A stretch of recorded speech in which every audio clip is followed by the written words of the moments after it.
Don't call it a comeback. I've been here for years, putting suckers in fear.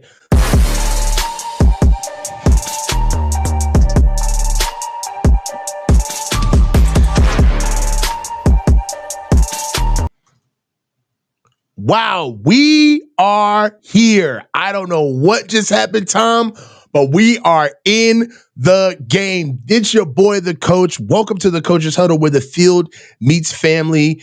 And don't look now, but he's back. He's back. I couldn't even wait for the intro to end. He's back, Tom. We got our guy. Ladies and gentlemen, we got him. We got him back. Before we get into the show, tons of topics to talk about. Basically, the entire show is going to be a Robert Saleh beginning, middle, and end, Exodus, sequel, and prequel. We're going to get into it. We're going to talk about all of the ways that Robert Saleh is going to affect the organization, what type of man he is now. Is he the same coach? Some of the things that he's going to bring in. But before we get into all of that, I got a couple of housekeeping things to get through, especially with the channel. Number one, I would like to just thank everybody. We officially hit 20K subscribers. Yes. Hey, man, we're here handling business, Tom. Look at us. Look at us. You know what I'm saying? Doing big things. Calvin got a job. We looking good. Congrats, Coach. That's well earned. And thank everybody. Thank you. I could not have done any of this without you, Tom. Literally without you, man. You have been a huge addition to this channel. You have been a support for me to help me through a lot of things. And just, I couldn't have did it without you, buddy. So thank you so much, Tom. My pleasure. Let's get into you, man. How have you been doing, Tom? How you been, buddy? I've been bad, but we got Saleh coming back, so who cares? Hey, man, there's a lot of things to get into. So let's just go ahead and start now. Number one, first things first, let's go ahead and get into the first topic. How this whole thing happened. I mean, let's talk about it. Kyle Shanahan made bold moves to secure Robert Saleh as a defensive coordinator. Let's discuss the risk rewards of his approach, and if Saleh doesn't perform, will his strategy backfire on Kyle? So let's get into it. What we do know is that there wasn't a long list of candidates that Kyle fielded for the defensive coordinator position. One thing that was a little confusing is in their exit meetings, their joint press conference exit meetings with him and John, Kyle and John, that is, Kyle had given some light on what it was like to try to replenish a coaching staff rather, after, having a deep playoff run, right? After finishing off in the playoffs, past the Super Bowl. And he said, hey, it's slim pickings. There's not a lot out there really once we are kind of done playing our season, looking for guys. And it's quite hard to get good candidates. And that was very good. Like, as soon as Kyle said it, it made sense. I understood exactly where you came from. I said, damn, I never really thought about it that way. But as time went on and you started hearing some of the names that Kyle was going to be looking at, but rather kind of passing on them, and that we had only had 2 defensive coordinator interviews, and the first one being Robert Saleh. And to hear that basically Kyle, kind of gave him a blank check treatment. Like, hey, look, you come here, you name your price. You will be the highest paid defensive coordinator in the league. It didn't look good at one point, especially when Robert Saleh was going over to Jacksonville to get to sit down with then the GM Trent Baalke, who we know much about, of the Jacksonville Jaguars. But when Liam Cohn, now the head coach of the Jackson Jaguars, basically ended his running and went down to what would seem to be another lucrative offensive coordinator deal with the Tampa Bay Buccaneers, there were reports coming out that Robert Saleh was actually trying to get his staff together. He was a front runner for the position, and it was all but a foregone conclusion. They were about 60-40 if you really wanted to be nice about it, that Robert Saleh was going to be the head coach of the Jacksonville Jaguars. Trent Baalke gets fired. Then the floodgates open where Jacksonville, they've kind of reopened up the position, and they end up taking, who the hell did they take? Liam Cohn. They go back, snatch Liam Cohn, and in the 11th hour, the 49ers get Robert Saleh. Now, I don't want to spend too much time on this element of the topic, but dude, if he would have signed with the Jacksonville Jaguars, where would we be right now? I don't even know what to be happy about, because we got him, but how we got him almost kind of shades to business as usual. Like, we still haven't learned our lesson. Still a day late and a dollar short, but just this time, a broken clock is right twice a day. We kind of just lucked out. How do you feel, Tom? The same way. That if you're saying after the exit press conference that, well, we're going to take advantage of the time window we now have so that we can have more candidates, and then you don't talk to anyone, doesn't make any sense. Yeah, all they did was talk to Saleh and then the guy from Detroit, Townsend, to satisfy the Rooney Rule, and then they talked to Staley, and that was it. They didn't even talk to Ulbrich, and everybody was thinking he was going to be the backup choice. And then they talk about Pete Carroll last minute, and nobody bought that because Carroll was like Belichick last year. He's not going to take a DC gig. So hey, you know what? I'm over Pete Carroll, man. Get this, listen, Tom. You got to talk to your brothers. All right. I'm not about ageism. So I'm not going to, you know what I'm saying? I'm reading the room. You are my older brother in Christ. You are my older brother in Christ, Tom. So I'm not going to go there on Pete Carroll. So I get it. But come on. 73. I know. What are you doing? Yeah. I've come got on. a friend, and beyond that, I've got a friend here in Seattle, big time Seahawks fan. He calls him the Vanilla King. Uh-oh. Yeah, with reason. It not just as a physical description, but as what they do on the field. It's all vanilla. The Raiders just got their quarterback, Arch Manning, next year. I don't think they're going to do anything. But regardless, getting back to the Niners, it's what are you doing? You've got a position that I would think would attract at least some folks to come in and talk, and you don't even bother. And it's a microcosm of how Kyle runs the team. It's wishing things into being and no plan B.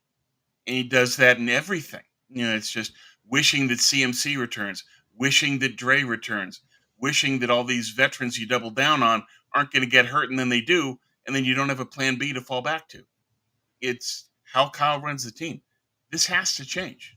This wishing without a safety net has to stop. They got lucky They got lucky this time. They won't always get this lucky. Look, man, I'll tell you this, and what this does signify for me is that the scapegoat game is officially over. Okay? My man, you can't scapegoat a guy. See, the thing that's always been not cool, but the thing that's always been interesting about Kyle and John is that they're frenemies, right? Like, they're cool, but they send shots at each other. They kind of shirk the blame. They send, they have their own media outlets who put out their own message. John is very much, hired by Kyle, but he's kind of close to the organization, deals with the front office in the day-to-day. Kyle is more galvanized with the team as far as the roster is concerned and how he wants to move. And when things go bad, even when they make their comments, they have the ability to do things together. Like, who comes out and does an exit meeting with the head coach as a GM? That only flies here, right? When you have an exit meeting, we're talking to the head coach. We don't want to talk to the GM and the head coach at the same time. Like, just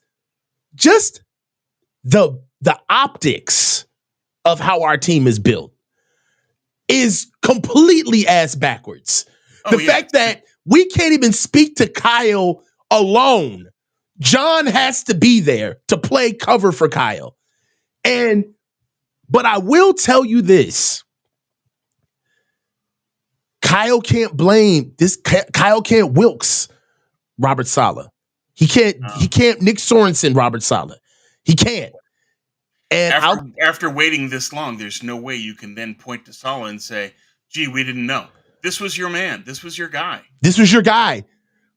What you paid him, what you did to get him. You didn't even go look at a full slate of guys, right?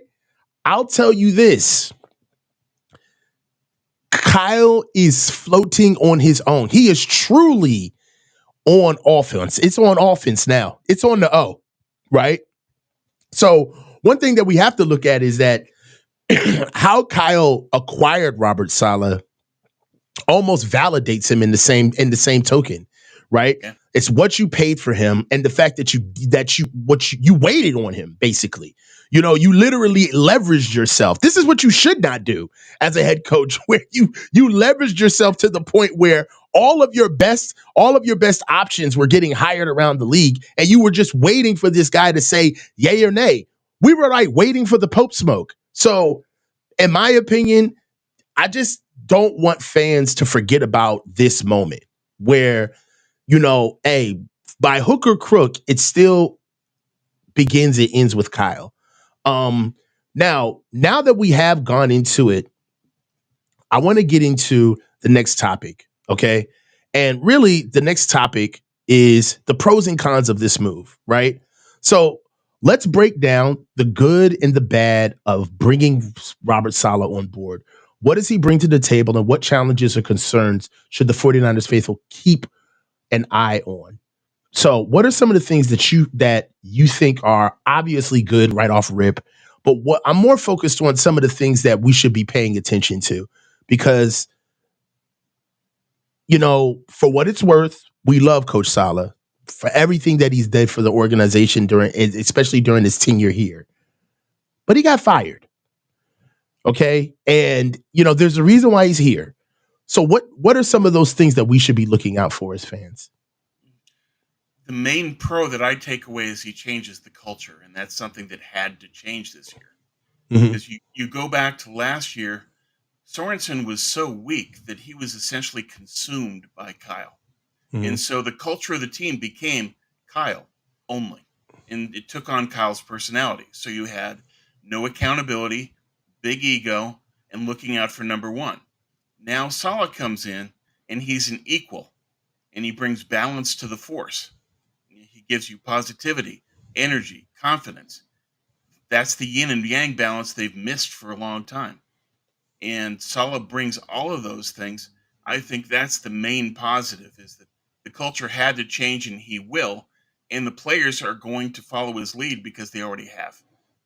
So it's a reset to what worked. And for a team that's now lost 2 Super Bowls, going back to Saleh gives them more confidence and gives the team some collective unity within the culture. I think that's the main pro. Right. One thing that I will say is not only just what he brings for the culture of the defense, but the culture of the entire team, offense and defense. Yeah. I believe that you got to be the part. You do.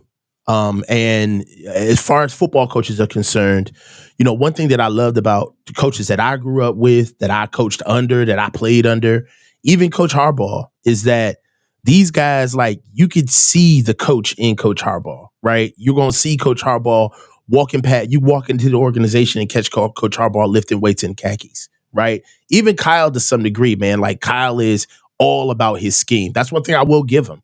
Like, he's 100% galvanized around his process of being a winner, and he does not shy from that process. Right. But at times, you need a little more. And I think that you get a little bit rejuvenated from what Coach Saleh brung, but a guy as, how can I say, as intense. Like, okay, take my live watch parties. My live watch parties, man, sometimes they can be very intense, right? And then other times they can be funny, whatever. But they can't be one note. Right. Or people are going to get tuned out. Right. They're going to get tuned out. And I think one of the biggest advantages is that Coach Saleh's voice is a rejuvenation to the culture where he didn't get burned out. He was here in the beginning. He left right before his speech or the all gas, no brakes, like before all of that kind of became hokey, right? Became a shtick. And now that he comes back, he's almost as if he's a legend, right? Because now all of the older players that do remember him, they're telling all of the younger players, like, guys, this dude is volume, dude. Like, this dude is a shot in the arm. Wait until you get a load of this cat. Wait until you feel his presence and his passion, how he commands the field. I think that there's something about that where, yeah, it may not play hardcore in practice because you're just trying to really get things down. But when the bullets are flying, you need that, right? When it's on Sundays, when you need that motivating factor of a coach who you don't want to let down, not a coach that you don't want to disappoint or a coach that you're scared of, but a coach that you don't want to let down. There's a difference, right? Absolutely right. I feel like that's a big thing.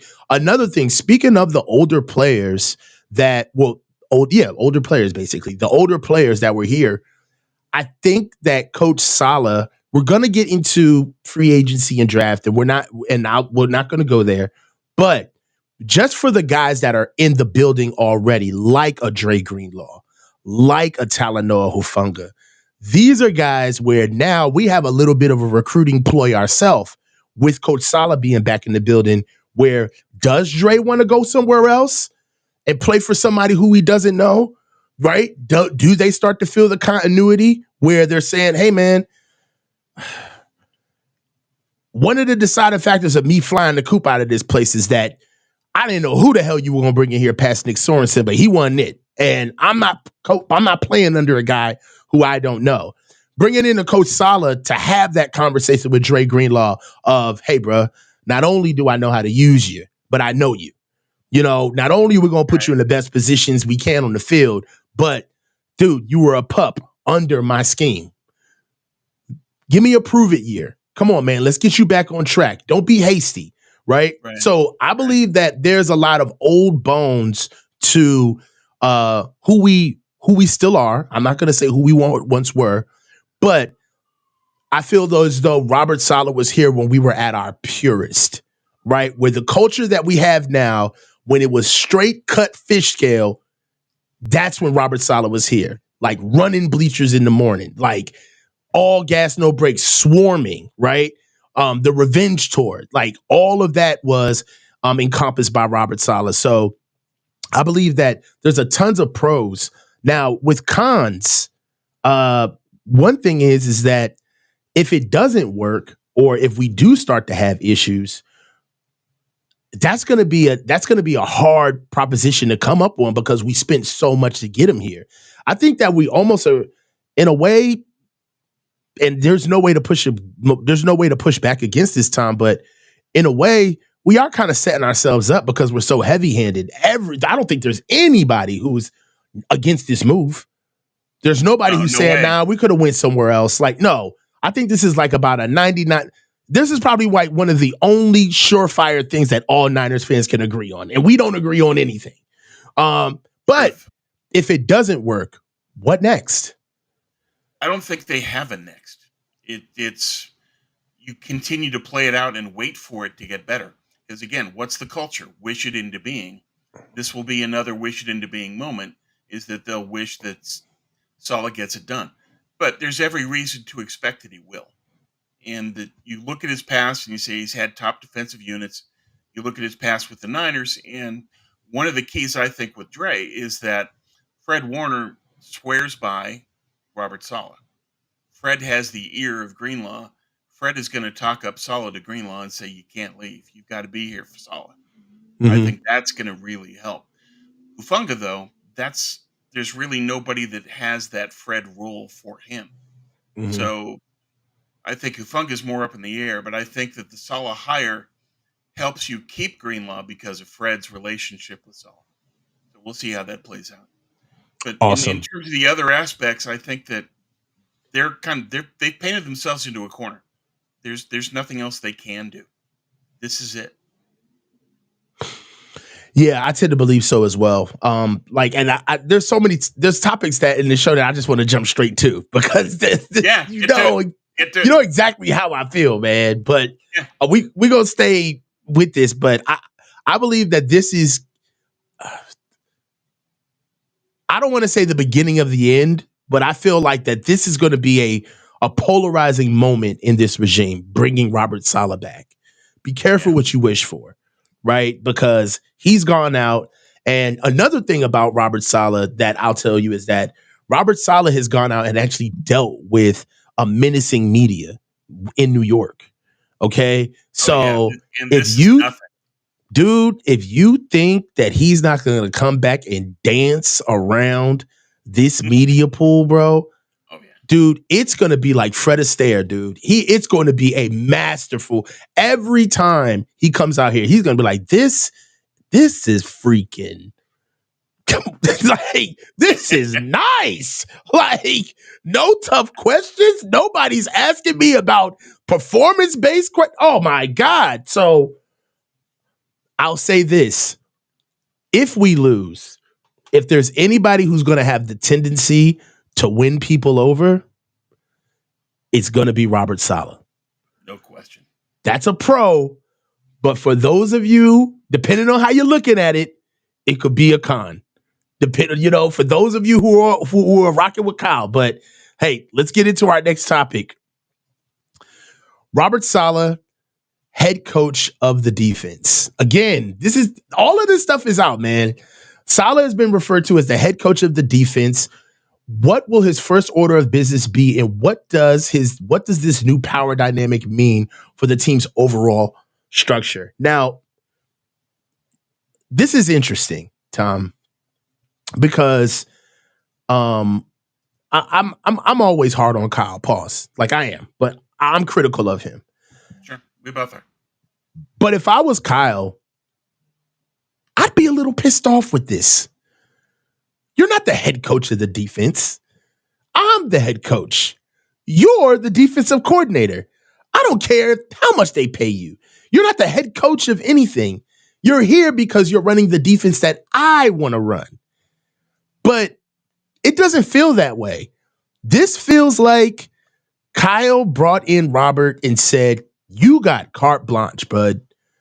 Whatever you want, however you want. All right. As long as you run the wide nine and you get the best out of what these guys do on our side of defense, right? Being the head coach of the defense and signifies a lot of different things that I want you to highlight that you pointed out to me earlier on. But I want you to just go ahead and start talking about what the head coach of the defense really means, especially with the 49ers and what responsibilities that they entail.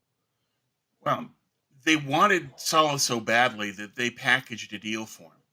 And I've heard some talk, albeit rumor, I haven't heard anything from an inside the building source, that Saleh truly will be the Kyle equivalent for the defense. And so that means defensive coordinator, defensive head coach, and defensive GM. Hmm. That's the key element. I think Saleh came back with some provisions from Kyle that gave him more power. And that's kind of the what's being floated right now as far as why Saleh returned. Part of it is changes in how he'll be treated and what power he will actually have. So there's no reporting specific to it yet, but I think it's possible, if not likely, that Kyle gave Saleh final personnel control of the defense. That means Saleh has the final call on draft, free agency, and trades. Right. And that is huge. Yeah. And so that's a double-edged sword in a way, in that he can save Kyle and John from themselves and the dumb picks that they can tend to make, but he could also be a little bit too interested in bringing back some Jets. And you have to be selective in what you want to do there. So I think that's part of this dynamic, is that because Kyle wanted Saleh and wanted to make sure he would come back, if he had other defensive coordinator options, Kyle wanted to make sure that Saleh chose the Niners only, and Saleh gave him that commitment. He said that if I don't get a head coaching job, I will be the DC of the Niners. And I think this might have been part of it, is giving Saleh some level of personnel involvement in the defense. My hope is that he has final personnel control, but we'll see if that's what was actually given. Yeah, and I see that as well.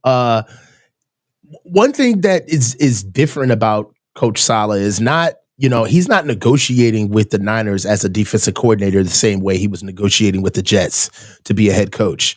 He's a former head coach, so his cachet is different.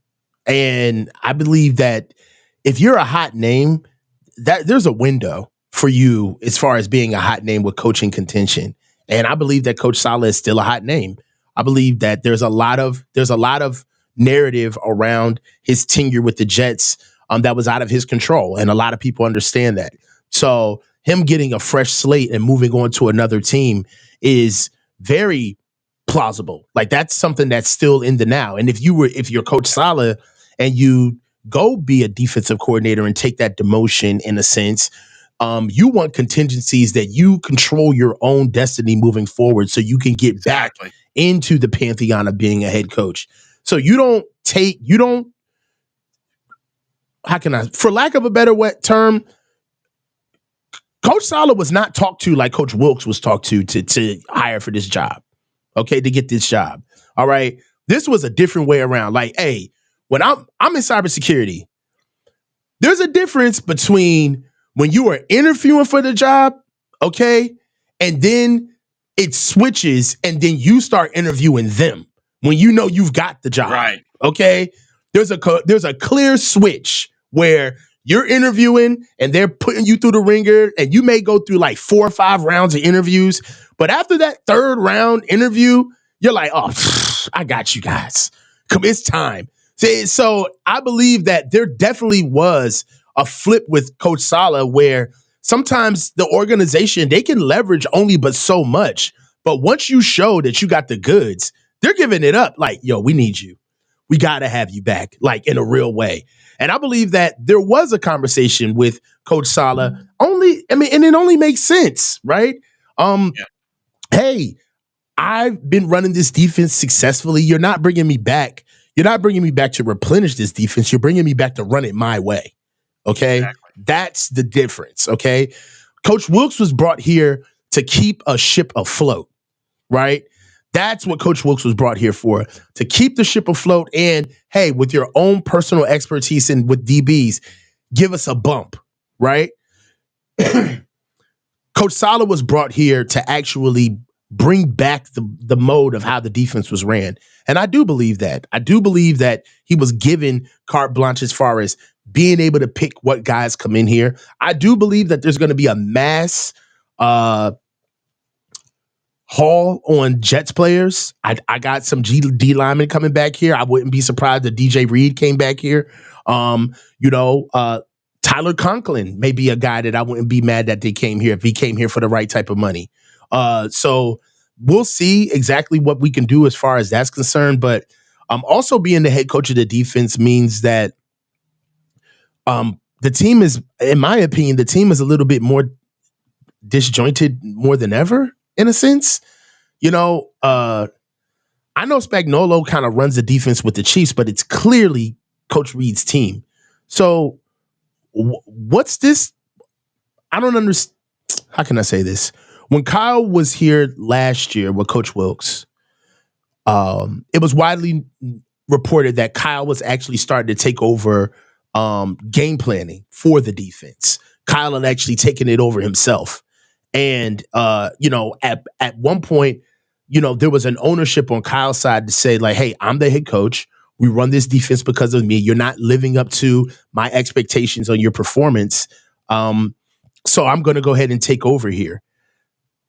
Yeah. There's no world where Kyle can do that to Coach Saleh, even if they're doing bad, right? I feel like he's a little pigeonholed in the sense of, yeah, you gave him all of this power, but if he doesn't perform, you kind of got to go down with the ship. It's almost in this, you know what? A better analogy for this is what happened with Christian and Jordan this year.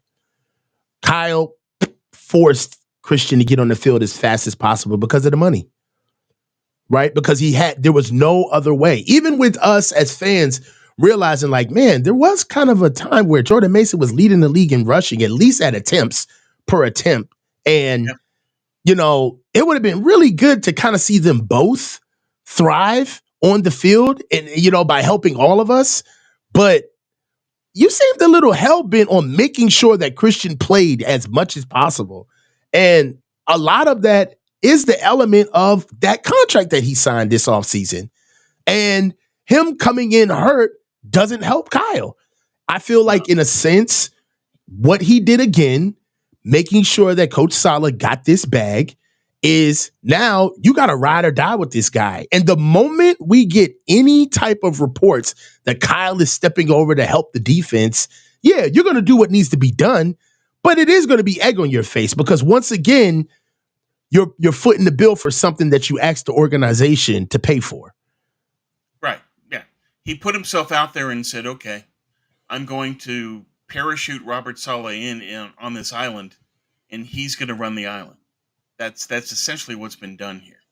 Now, it is speculative on my part, and I'll agree with what the chat's saying, that there's no proof that Saleh has any additional personnel control. I've just heard that the package for Saleh was more than just the money. All right, so let me say this. Let me help you out with this. Concessions were made. All right, so let me help you out with this.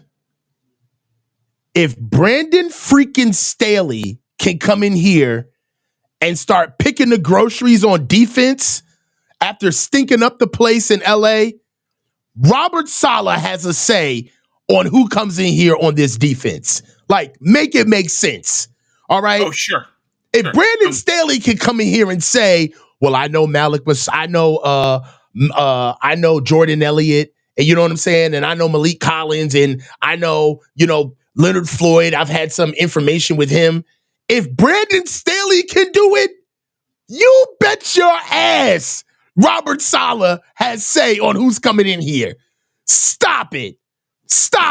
I don't want to hear that. Right? Yeah. And as a matter of fact, they outsourced that mess to Brandon Staley, right? Hoping that he will be able to get them. We got your Turgos Matus because of Brandon Staley. Yes. All right. So all I'm saying is that if Brandon Staley can come in here, who are we going to start getting brand new on Robert Saleh now? No. Come on, man. So it's only a question of degrees. Does he have final control or does he have a contributing say? We don't know. But true. To your point earlier, Saleh has to protect his own career. And given some of the draft picks the Niners have made on defense, if I'm Saleh, I want to make those picks. Yeah. I want to make those picks as well. And for what it's worth, that defense, one thing that did work when he was there was that defense. Defense was always good while Robert was there. So, look, I'm happy about it. Just to be honest with you, just for the culture, it'll be so good to see a coach who cares, bro. Like, or at least give the resemblance of passion. Like, that's just personal opinion. That's not a shot at Kyle, but I just think his demeanor's a little too subdued for me. That's all. You know what I'm saying? Yeah. So it'll be good to see him. So next topic, man. How Robert Saleh's impact on the draft and free agency. So let's get into it. I know you have done your homework on this. So how will Robert Saleh's arrival shape the 49ers' approach to the draft and free agency? Will his defensive philosophy redefine the team's priorities when building the roster? Tom, take it away. You look at Saleh and say there are common threads that run through his defenses, both in New York and San Francisco. So that begins with a two-way defensive tackle that controls the middle of the field. He had Buckner. He had Quinnen Williams. Now he needs to find the next Quinnen Williams. So can he do that in free agency? There's one two-way defensive tackle. Poona Ford from the Chargers. He's a guy I've promoted here before. Short, 5'11", but productive. Ranked as the number 5 defensive tackle by PFF, the only defensive tackle with grades over 70, both rush and pass. He can get it done. PFF has him 1 year, 3.5. In order to pry him loose from the Chargers, they'd have to pay a lot more than that. But it would still be well under 10, and that's an investment worth making. That's one that I do. Niner fans are going to want to bring back DJ Jones, and that's great. He's still very good against the run, top 5, but he's not a great pass rusher. Ford is, and that's the difference. Saleh's going to want that two-way defensive tackle. In the draft, that's one guy. When you say fast, quick step, first step that Kocurek demands, and run pass stopper, and that's Walter Nolan from Ole Miss. I To mean, me, Walter Nolan's ridiculous. he's the pick at 11. And if Saleh has a say, he's the guy. In addition, if they don't sign anybody at defensive tackle in free agency, that's going to tell me they've already identified who they want in the draft, and that's going to be their defensive tackle. But either way, you look at Saleh's history, it's always had that two-way defensive tackle dominant. And if I had my druthers, it would be Poona Ford and Walter Nolan. You need 2 new starters at defensive tackle. I think Yes. that Saleh could argue for that and make it happen. If you can't get Ford, then okay, DJ Jones, because you still need the run stuffer. But the critical element is you need a two-way guy. That's what Saleh always has had. And this draft only has one guy with a quick first step who's also a two-way player, and that's Nolan. Okay, so I understand you like Nolan. Okay. Do you like the kid out of Michigan, though? No, I think he's overrated. I think he's overrated too. Mason Graham, Yeah. look, 6'3", 320. He plays really high. His first step is immaculate, but he's got weak hands. A lot of what he does, if you really want to look at the majority of just highlights, is he shoots the gap. He that's where he makes his bread and butter, shooting the gap and getting in the backfield, necessarily evading bodies up front, getting skinny, and trying to play behind the line of scrimmage. I'm not necessarily a proponent of that because in the NFL, you're not going to be strong enough to be able to, or fast enough to shoot the No, gap at all times. That's just not a thing. But no. Nolan, if they could get Nolan at 11, that's a huge get. That's a huge get. The problem with us right now is the middle of our defense. Right. I would love to see if we could do anything with getting a safety. Now, I understand that DJ Reed is kind of like the name that's been flying around. But for me, Holland out of Miami is the pick. Oh, sure. Well, he's the best top 5 safety in the league and always reliable and always performs. I think that he's the guy. The problem is that's 19.5 million. I don't know if that will be too rich for them. Um, the thing that I did in talking to Jason Hurley, the cap guru, he says that the Niners will have 38 to 43 million dollars to spend on outside free agents.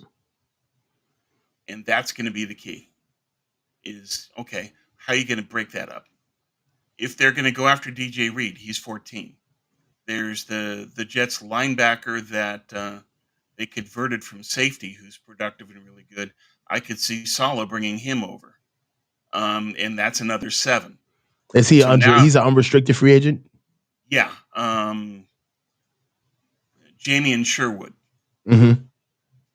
productive player, and as a converted safety, somebody that's got the speed to play in this game. I could see Sherwood as somebody Saleh would want to bring to. That could be your linebacker move. Safety, though, I'm with you. I don't want Hufanga, and it might be that here is where Saleh steps in and says, I know that John Lynch loves Hufanga. I don't. I think he's hurt too much. I think he takes bad angles and he's slow. I want a better safety. And that could be how Saleh approaches this. And then you say, okay, is that in free agency or is that in the draft? In free agency, you can look at Holland. You can look at Bynum from Minnesota. You can look at Trevor Morrig with the Raiders, who's really coming on and young and playing well. All of those guys are going to be around 15. If you want to go with the draft, Andrew Makuba from Texas, 3rd-round pick, 5 picks this year, great athlete and great ball skills. He's somebody I would be very interested in. I think he would make an excellent free safety. So they've got options. It's just, what does Saleh want? Does he want a veteran? Does he want the skill set? What does he want? We'll find out. I think the biggest thing that he's going to want is he's going to want linebackers and safeties. I mean, I understand stopping the run up front and getting trenches, but you can outsource certain guys. You can get run stoppers versus guys that can get skinny and get in the backfield. So that's something that I feel as though they can get that by committee. You can't socially engineer a linebacker. Like either you got a guy that you can keep on the field. In a sense, they're like offensive linemen, right? Even with D linemen, they get to switch out with skill sets.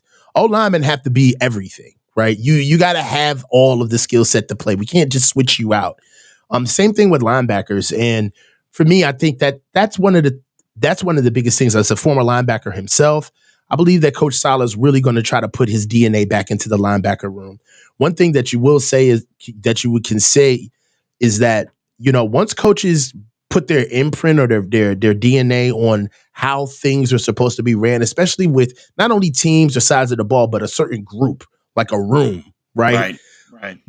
Once you show that expertise, organizations pick up on that and they will never change it because they just believe in what you do. I mean, if you want to understand what I'm saying, is that I believe that Coach Saleh's DNA of linebackers for the wide nine, okay, we've had other great linebackers here. So I don't want anybody in the comments screaming Navarro Bowman or Patrick Willis. We understand. We get that. But his DNA of linebackers in this defense is something that we're taking advantage of to this day. Like, you don't get Azeez Al-Shaair. We don't get, even to the point of Demetrius Fowles, like somebody who's been a spot guy for us, but has played for many years, right? How these guys play is something that DeMeco Ryans and Robert Saleh put into this team, and it's special. You want to look at something that runs right with that is look at offensive lines with the Eagles. The Eagles picked a great position coach, and they all develop. Yeah, they got a great position coach, right? And Andy Reid develops the position. Andy Reid develops offensive linemen. So even while Andy Reid is gone, Andy Reid has been gone from Philly for years, okay? His DNA on what they do up front is still in that organization, right? And for me, I can't wait until we get that thing rejuvenated with our linebackers because they handle everything. You got anything else before we get to some supers, Tom? Yeah, just quickly, I would mention that Curtis Robinson got hurt early, but showed a lot in the camp and in training and in exhibition season. I think he's a guy that's really going to jump because of Saleh. So Definitely. that's a name that I would look for. But I also agree with you that I think that Saleh is going to invest in that position because it's thin and it gets hurt a lot. As you pointed out, the wide nine just churns through linebackers. You need depth. Saleh knows that.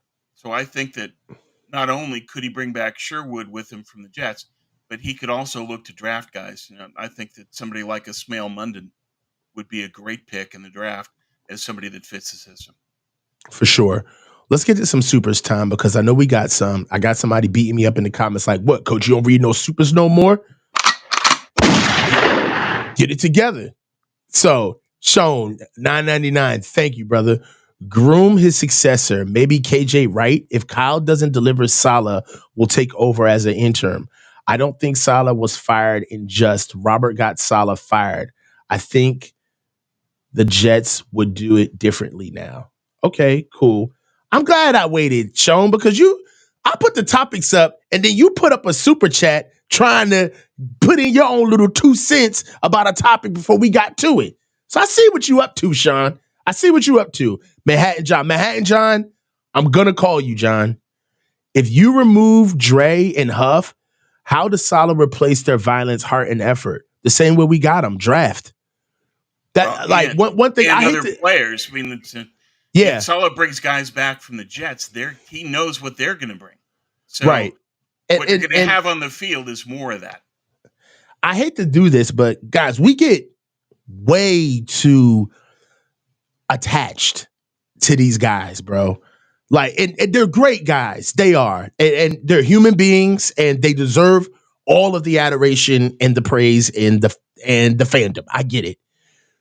But how we got these guys is the same way is how we're going to replace them through the draft. We stop finding these guys when we have to go to free agency to go find somebody else's guy. All right. Or we have to go pick up somebody else's pick that they didn't want. We have to start bargain shopping.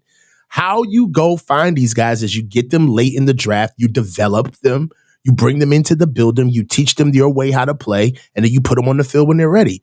It's the same way these guys found out. All right. And we listened. Remember Quan Alexander? He had to go because of Fred. Okay? He had to go. We had to get guys off the field because of these guys who were elevating their position. So that's what I want to get back to. I want to get back to finding these guys that we're super excited about, that the rest of the league is like, who the hell is that guy? It's just like, just wait. Do you know how long we were telling people about Dre Greenlaw before he hit the scene? Yeah. Remember that? For years. Like, no. He's just not a guy who we found. This is one of the best linebackers in the game. You guys just don't know it yet. I want to get back to those days. Yeah. That's what matters. And that's the value of Saleh, is that he knows what the DNA, the skill set profiles are for those linebackers. He can identify them, and Holland can coach them up, and Saleh can put them in places where they can make plays. So there will be replacements. I agree that you don't necessarily replace a Dre Greenlaw. He's a special talent. Yeah. But you do find more guys like him in his skill set profile. That's what Saleh can do. This is my thing, is as long as you keep swinging, you're going to find special somewhere. Okay? Yeah. So you're never going to find another Dre. That's what makes them so beautiful. That's what makes the players special, is that once you get something out of them, you're never going to get that rendition of it again. And that's okay. But that doesn't mean that we lose a special position at linebacker. We may find a special safety. You see what I'm saying? It just switches. And it's the coaching staff's job to switch the attack of the defense with the players, or the play of the team with the players. All right. That's the coach's job. So that's when you get into trouble, when you run a certain way, when you don't know football and you just know a scheme and you're afraid to do anything outside of what you know.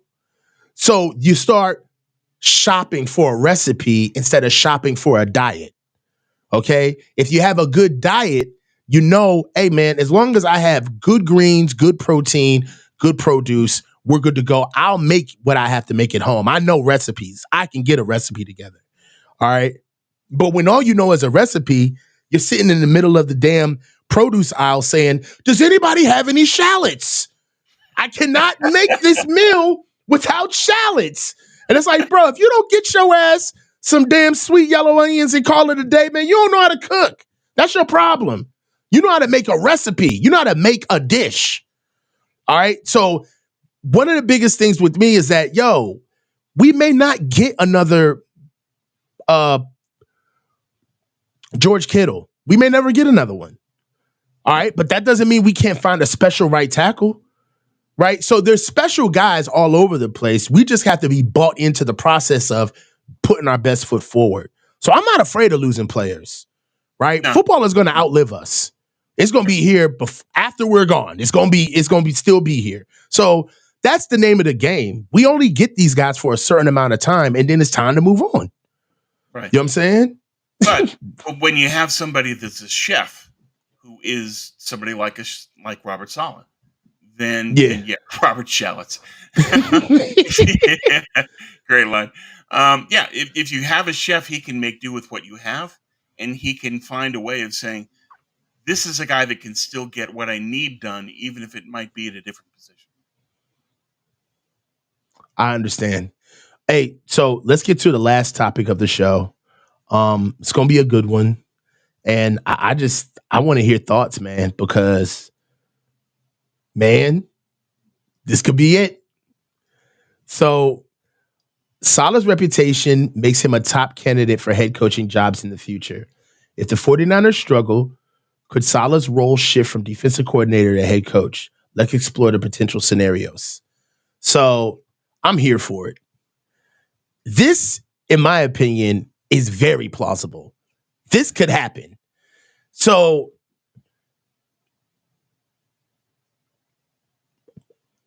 year to year, we have known that there have been. I pause because I'm trying to say this responsibly instead of just like saying whatever.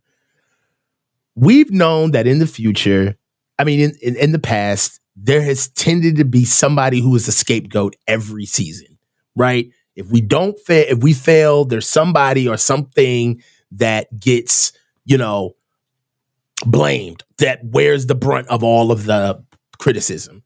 And one thing that I will tell you is that Coach Saleh is he's a different cat because I think that he's personable. I think that he has a lot of personality. And he's also very good at his job. I think that him going to New York, like we said earlier in the show, has kind of put him through his put him through his paces. You know, he's kind of been through the gauntlet, if you will. He knows what it's like to be inside of full of a room of people who are there to do you no favors. We are here to ask you. We want answers. And not only that, but I think that this is another sneaky get is that Kyle's not just bringing back Robert Saleh for running the defense. Kyle's bringing Robert Saleh back to rejuvenate the culture. And you got to be careful about that. You know what I'm saying? Especially with how the organization may feel about Kyle. And I'll tell you this, one thing about it is that I feel like it's a lateral move in a sense that the locker room already knows Coach Saleh. And even worse, the most important people know. You know what I'm saying? So I just, how plausible do you think this is moving forward?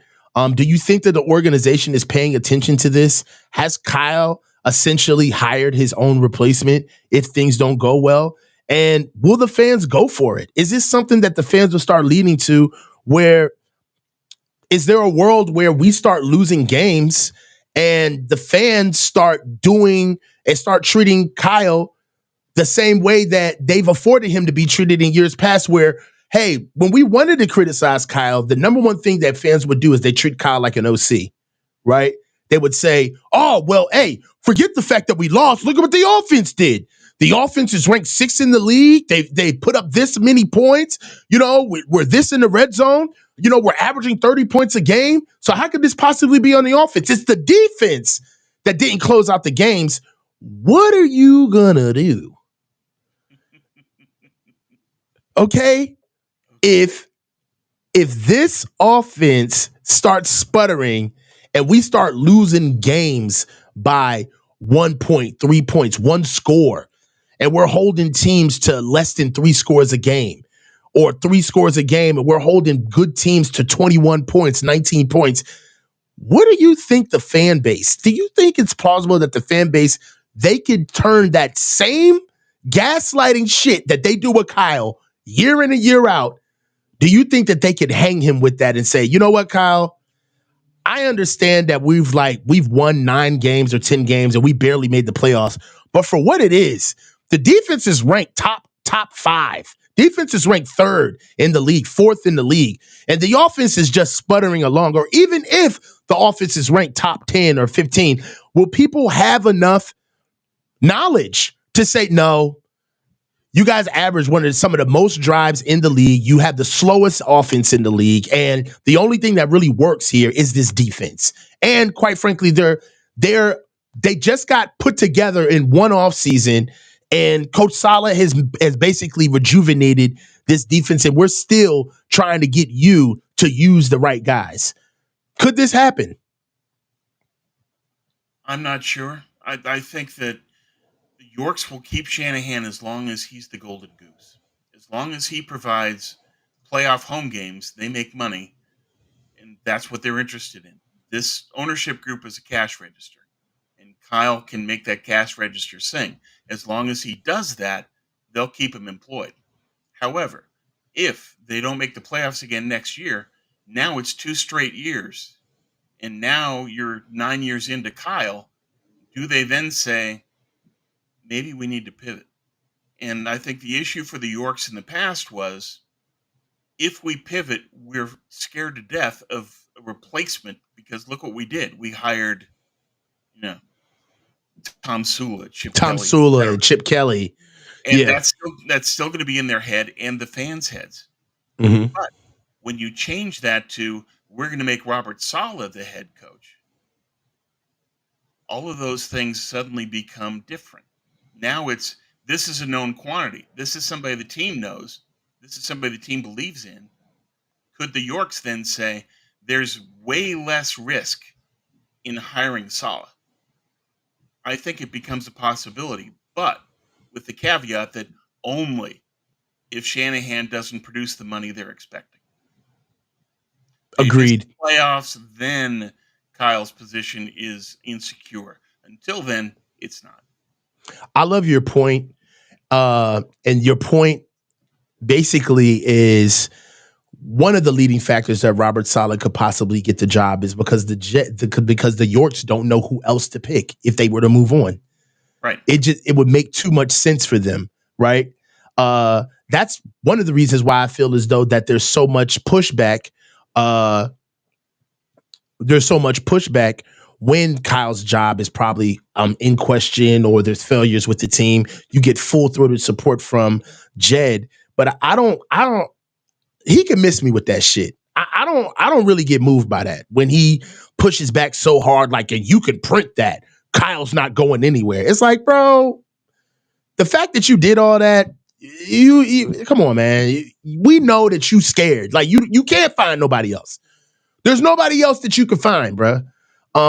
One of the biggest issues with them is that we already know that one of the reasons why Trent Baalke got let go is because he was their inside guy. But lastly, to teach them about football when they didn't know anything about football, Trent Baalke was their pace horse. So, part of it is I'm not here to say that Coach Saleh would be the best coach or better than Kyle. I just think that it makes sense, right? And one thing that the Niners want to do is that they definitely don't want to rustle any feathers, but they want to keep making money. They want to be able to stay inside of this success bubble that they seemingly have. Another reason why I believe that this would kind of not be not be that big of a lateral move is the offense would stay the same. I think that they would also love to find a coach that would buy into Brock Purdy, right? So if Saleh was a guy who said, "Hey, man, I I love Brock. We can win with Brock, right? We just get the right offensive guy in here, and we can get it done." So I believe that that's another thing that would make him a good pick. If they were to ask, hey, is there a way that we can get you over here? Uh, I would think that they will want a coach that's going to be able to keep their whatever Brock gets paid, their $60 million, $50 million quarterback. They're definitely not going to want a guy who wants their own quarterback.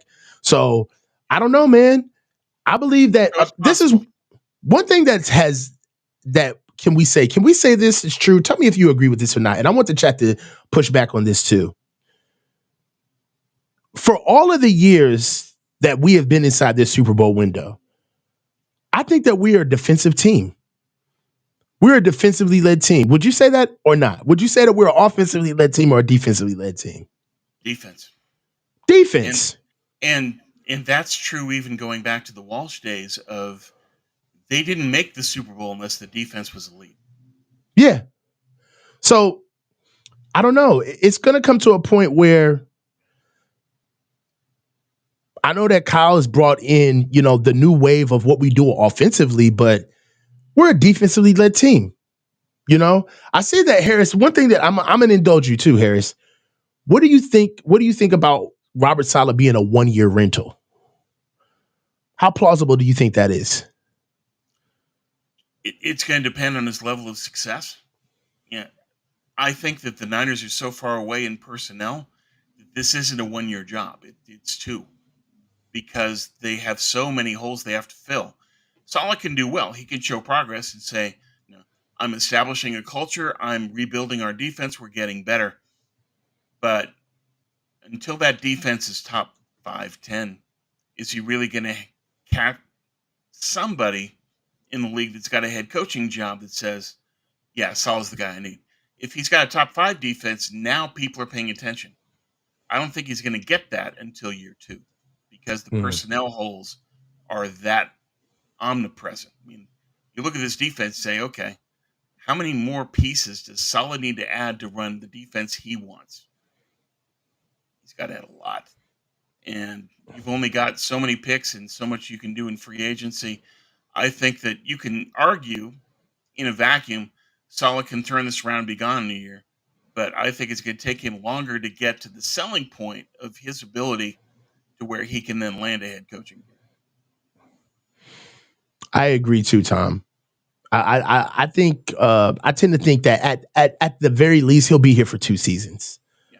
At the very least, I don't think this is a one and done deal. So let's get some super chats out of the way.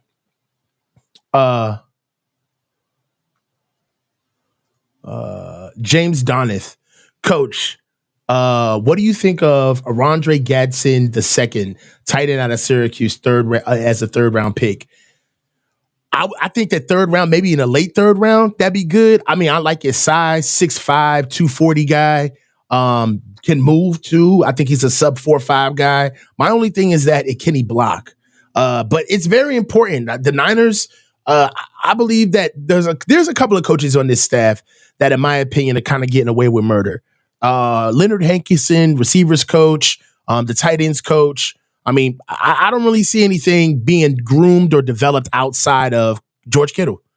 If it wasn't for the fact that we have hands down one of the best tight ends that in franchise history, we'd be looking at the tight ends coach the same way we're looking at the special teams coach. I just don't see what he's doing over there. And the same thing with the receivers with Leonard Hankerson. You know, so yeah, but I do like Gadsden. I'm sorry. Yeah, go ahead. Gadsden's okay. I think there are 3 great tight ends, and they need one of them. And so that's Tyler Warren, Colston Loveland, Mason Taylor. They have to come out of this draft with one of those guys. Tyler Warren is now getting talked up to go into the top 10. I don't know if he'll end up there, but he's another one that I think Kyle could look at, because you say, what's the biggest hole in Kyle's game this year? Red zone touchdowns. Tyler Warren has 17 red zone touchdowns in 2 years. He's exactly what they need in replacing Kittle long term and being the tight end 2 now. But given the need at defensive tackle that Saleh is going to have, I don't think that they'll go tight end at 11. Well, right now we do need a number 2 tight end in the worst way. I mean, Eric Saubert hurt us definitely a lot. And I'll tell you this right now, moving forward, we got to get a better room. Now, they've tried.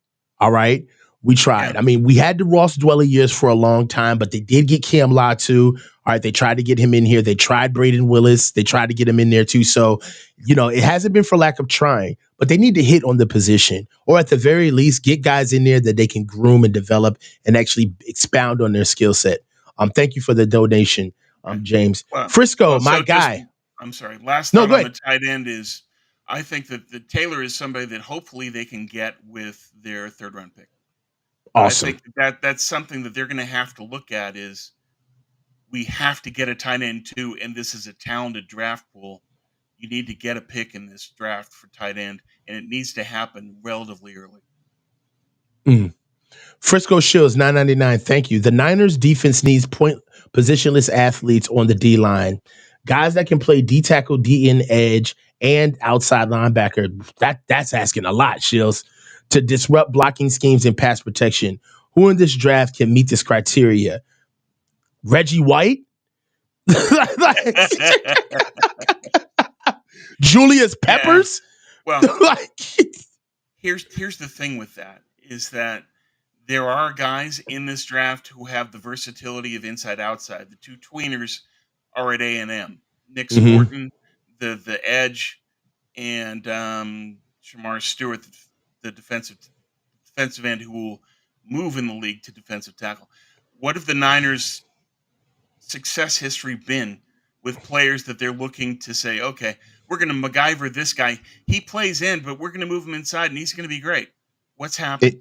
Nothing. Absolute failure. If there's 2 guys in this draft I do not want under any circumstances, it's the A&M tweeners. You've got a guy in Stewart that played 94% of his snaps at edge, and you're moving him to defensive tackle. How's that going to work? He also doesn't have great pass rush skills. Scorton, same thing. Huge, 280 pounds. Does he have pass rush skills? No. No. What they need is to keep the main thing the main thing. If you're going to draft somebody and say, I want a pass rusher, go get one. And so that means that if you're going at edge, you go get somebody like James Pierce Jr. from Tennessee. If you want him inside, you want Walter Nolan. Get the actual pass rusher. Don't go for versatility. Don't go for inside outside. Get the guy you need. And Saleh in his history has been two-way defensive tackle, speed edge. So I think that what they're going to do at edge is they're going to look at designated pass rushers later in the draft. They're going to want pure speed guys outside. Look at what they did with the Jets. Will McDonald, really fast, Iowa State. That's the kind of guy that Saleh wants. No, agreed. One thing about it is that we can't, especially when you're picking in the higher parts of the draft. I understand that you want guys that pretty much fill your depth in the later parts of the draft. You want guys that show they have multiple skill sets because, quite frankly, none of their skill sets are great. So you want them to have as many as possible so you can be able to utilize the kid and special teams, get the most out of him, and then build upon what you think he can do later as far as a package guy. These are guys that you never expect to start for you down the road. All right. But when you're picking in the first round, this is good on good. Okay. You want to be picking the tip of the spear in the first round, the first and second round, third round. You want to be getting guys that are at the best of what they do. That shit pops off the film, and it's going to be a great attribute for us. That's what I want the Niners to start doing. I don't want any more slot.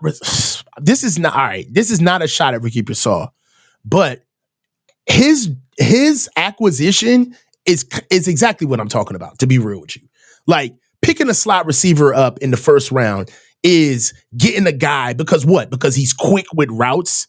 But that's not a plus guy. That's not a guy that tips the scales, that immediately when he gets on the field, he's a weapon. Like, dude, look at Xavier Worthy. This is just Xavier Worthy is not a polished athlete. He is not a polished receiver at all. But what he does have is world-class speed. Okay? And that is something that they felt as though with the Kansas City Chiefs, they felt as though we can get that in the first round and put that on our team and instantly get production out of it. All right. As a first round pick. And we believe in the kid enough to understand that he can aspire to, we can forecast him out to become the receiver that we need. But for right now, this kid is a problem on the field now. And that's what I'd like the Niners to start doing in the first round. No more of these guys that for some reason they're rookies and all of a sudden they're just going to be pros. They can do it all. Like, no, bro. Get a first round guy. Get a. If you're going to go edge in the first round, get the kid out of Penn State if he's there. All right, like Abdul Carter's can go number one now. Yeah, I mean, yeah, basically he's not going to be there at 11. But if he is, run his card to the front. Of course. Sure. But you look at Kansas City's approach and what the Niners did in their past, in their history. You draft dominance. That's the key trait. Dominance. Yeah. And then if you want versatility, fine, but that's later in the draft, as you said. Somebody like Xavier Worthy is dominant in what he does well. And I think that, and I hope that, Saleh is going to take that approach as well. The Niners come at it and say, well, gee, we like this guy because he can play all these positions. No. Dominance. That's why you take Walter Nolan. Dominant. That's why you take James Pierce. Dominant. And that's why you don't take Pearsall. And the other problem with the Niners that I have an issue with is you don't use what the draft provides. Last year's draft was loaded at offensive line. You took one. You took a great one in Pooney, and then you took one in the 6th and got rid of the kid from SC. But use what the draft gives you. This draft gives you great interior D-line talent at D-line. Go get it. Go get it. You know what? And I'll close with that. This year's draft, every draft has a theme. This year's draft, last year's draft was O-line. We talked about it. Specifically tackle. Great tackles. And this year, this is the time. We got problems with stopping the run. This is the time to fix that.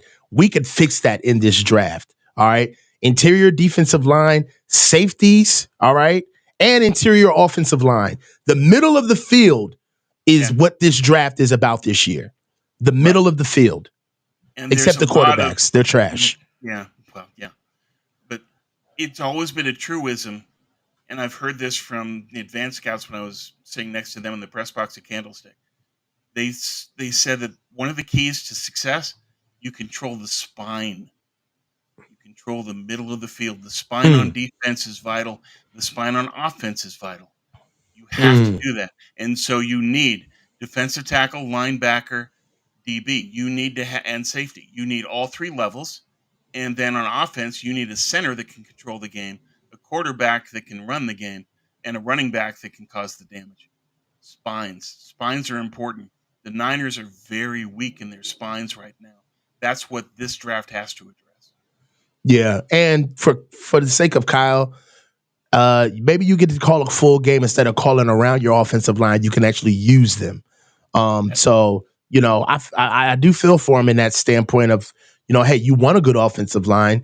They don't prioritize it, but at the same time, once you call a game and you can't run something, it does get frustrating, especially when you're watching it, when you're saying to yourself, why the hell are we going 5 wide on the 18-yard line?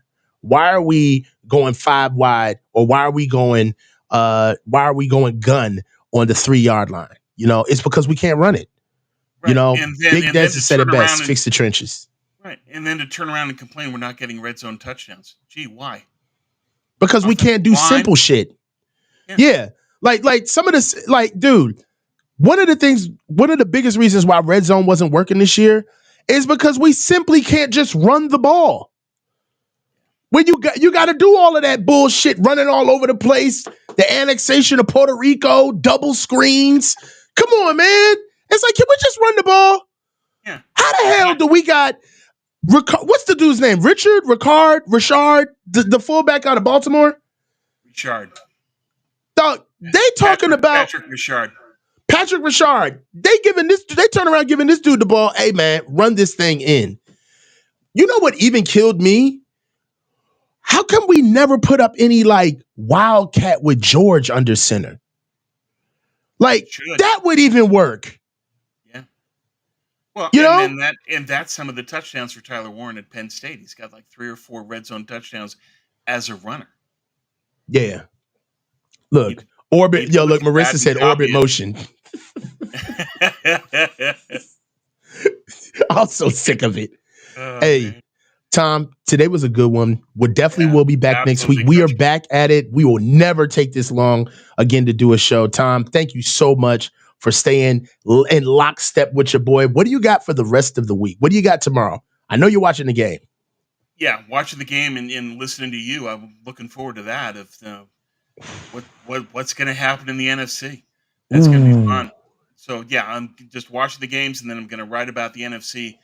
Once we've got an NFC champion, of looking into next year and saying, what's the NFC going to look like and how do the Niners compete against it? I love that. Tomorrow, as you know, Tom has already mentioned, I will be doing the live watch show party for the Philadelphia Eagles versus the Washington Commanders, which is the NFC championship game. That is the only game I will be doing tomorrow. I want to sit back and watch this calamity of a game that's going to be the Bills versus the Chiefs. But tomorrow, guys, get in here, 3:00 Eastern, 12 p.m. Pacific time for the live watch show party. It's going to be a blast.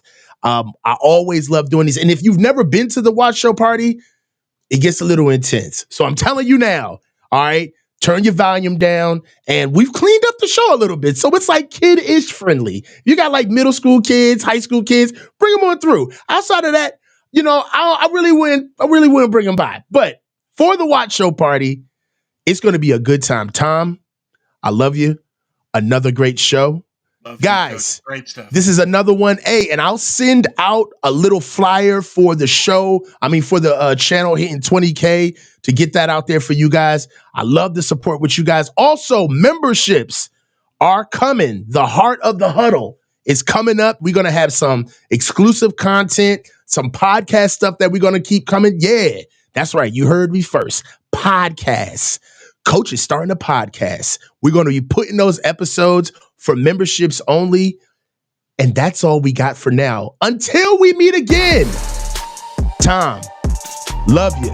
This is the coach from the Coach's Huddle. Stay low and keep your feet moving. Talk to you guys.